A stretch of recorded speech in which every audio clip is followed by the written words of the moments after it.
السلام علیکم ورحمۃ اللہ۔ میرے پیارے بھائی اسامہ، آپ نے یہ ایک عدد پیج بھیجا ہے، ایک پکچر ہے۔ اس پکچر کے اندر بقیع قبرستان دکھایا گیا اور بقیع قبرستان کے اندر ایک قبر دکھائی گئی۔ اس قبر کے گرد دائرہ لگایا گیا۔ کھلے میدان میں یہ قبر ہے، جیسا کہ بقیع کی باقی ساری قبریں بھی اوپنلی قبریں ہیں۔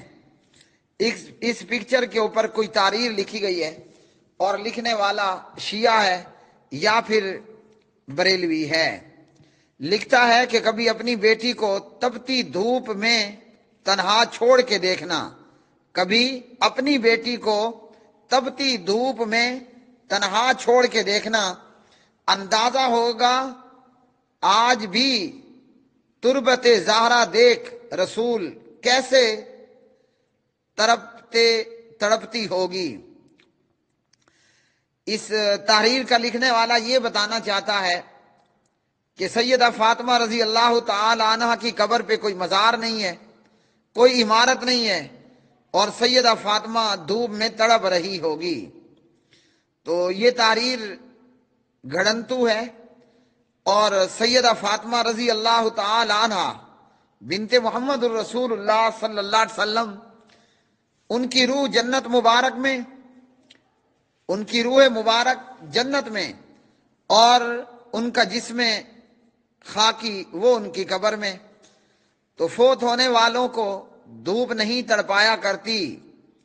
رہ گیا معاملہ قبروں پر مزارات بنانا یا عمارتیں بنانا اور ان کے اوپر جو ہے وہ عمارت کھڑی کر دینا، تو حضرت محمد الرسول اللہ صلی اللہ علیہ وسلم کی شریعت میں، یعنی سیدہ فاطمہ علیہ السلام کے بابا جان اور پیغمبر جناب حضرت محمد الرسول اللہ صلی اللہ علیہ وسلم کی شریعت میں قبروں پر مزار اور دربار بنانا اور عمارتیں بنانا حرام ہے۔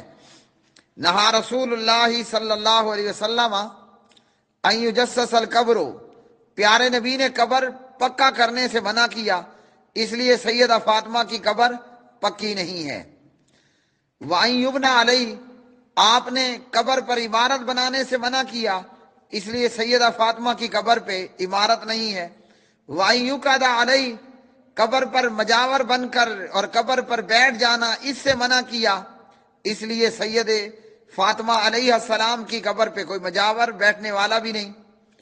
وفی روایت وَأَن يُكْتَبَ عَلَيْهِ، قبر پر لکھنے سے منع کیا، اس لیے سیدہ فاطمہ کی قبر پہ کچھ لکھا ہوا بھی نہیں۔ رواہ ابو داود فی کتاب الجنائز۔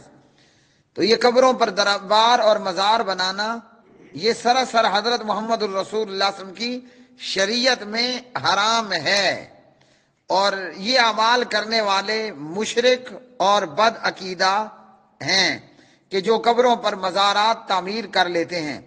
اللہ رب العالمین سے دعا ہے کہ اللہ تعالی مملکت اسلام کو اہل تشیع اور البریلویہ اور اسی طرح دیگر مقلدین کے فتنوں سے اور شرک سے ہمیشہ کے لیے محفوظ رکھے اور بچائے رکھے۔ وآخر دعوانا ان الحمد للہ رب العالمین۔